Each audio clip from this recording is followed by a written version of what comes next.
ठाकरे गटाचे नेते वैभववाडी तालुका प्रमुख मंगेश लोके यांनी नितेश राणेंच्या उपस्थितीत भाजपमध्ये पक्षप्रवेश केलाय। कार्यकर्त्यांसह भाजपमध्ये प्रवेश केलाय। सांगलीत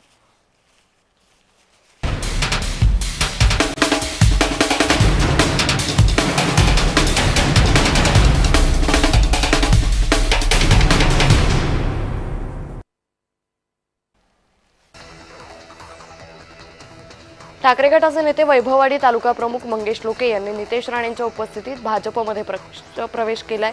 कार्यकर्त्यांसह भाजपमध्ये प्रवेश केलाय।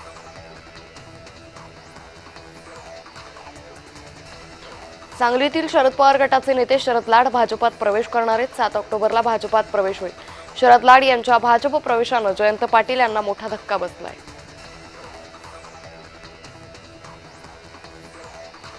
मुख्यमंत्र्यांच्या उपस्थितीत ओबीसी नेत्यांची बैठक झाली। ओबीसींच्या ताटातलं कोणालाही देणार नाही, चुकीचं प्रमाणपत्र काढलेल्यांवर कारवाई होणार, मंत्री चंद्रशेखर बावनकुळे यांनी माहिती दिली।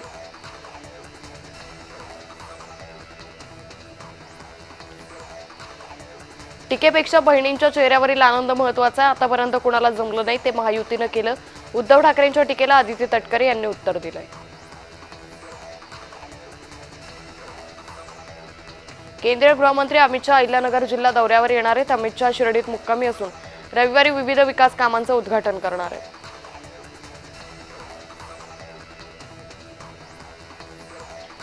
राजू शेट्टी यांनी जालन्यातील अंबड तालुक्यातील नुकसानीची पाहणी केली आहे। अंगारा दिसल्यासारखं सरकार शेतकऱ्यांना मदत करतंय असा आरोप स्वाभिमानी शेतकरी संघटनेचे नेते राजू शेट्टी यांनी केलाय। सर्वांची नार्को टेस्ट करा, उद्धव ठाकरेंचा मंत्री नितेश राणे यांनी हे वक्तव्य केले। उद्धव ठाकरे गप्प का? नितेश राणेंकडून सवाल उपस्थित करण्यात आलाय। जालन्यातील नियुक्तीपत्र वाटप कार्यक्रमात नेत्यांनी काजू बदामावर ताव मारलाय। अर्जुन खोतकर, बबनराव लोणीकर, नारायण कुचेंनी ताव मारला। शेतकरी संकटात असताना नेत्यांचा काजू बदामावर ताव मारल्यानं विरोधकांनी संताप व्यक्त केलाय।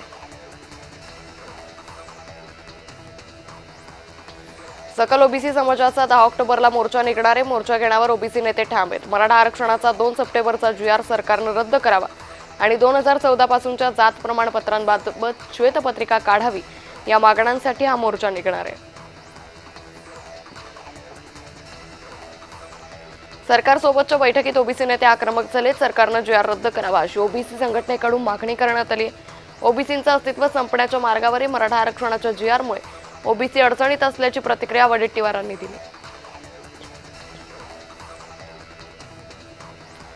निवडणुकीच्या आधी धनगर समाजाचा प्रश्न निकाली काढा, धनगर आंदोलक दीपक बोराडे यांनी ही मागणी केली आहे। नेत्यांनी पक्ष सोडून धनगर आरक्षणासाठी मैदानात यावं असं आवाहनही त्यांनी केलंय।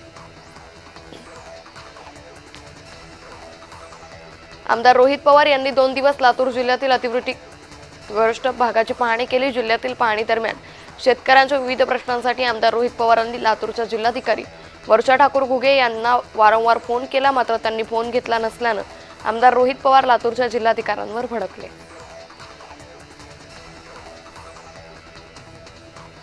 निवासी उपजिल्हाधिकाऱ्यांच्या चुकीमुळे जालना यादीतून वगळलं असा आरोप भाजप आमदार बबनराव लोणीकर यांनी केलाय। महसूल आणि कृषी विभागानं तात्काळ पंचनामे करत निवासी जिल्हाधिकाऱ्यांकडे अहवाल सादर केला।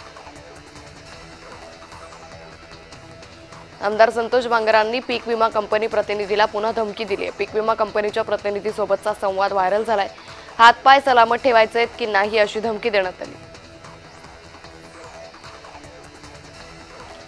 आरक्षणाला विरोध करणाऱ्याला संपवायचंय, परिणामाची चिंता करायची नाही, मनोज रांगे यांनी हे वक्तव्य केलंय। छगन भुजबळांनी जातीचा खेळ केलाय, भुजबळांना पदावर ठेवू नका, मनोज रांगे यांनी हे वक्तव्य केलंय। तर बावनकुळेंचा भ्रष्टाचार बाहेर काढणार, मनोज रांगेंनी बावनकुळेंना इशारा दिलाय।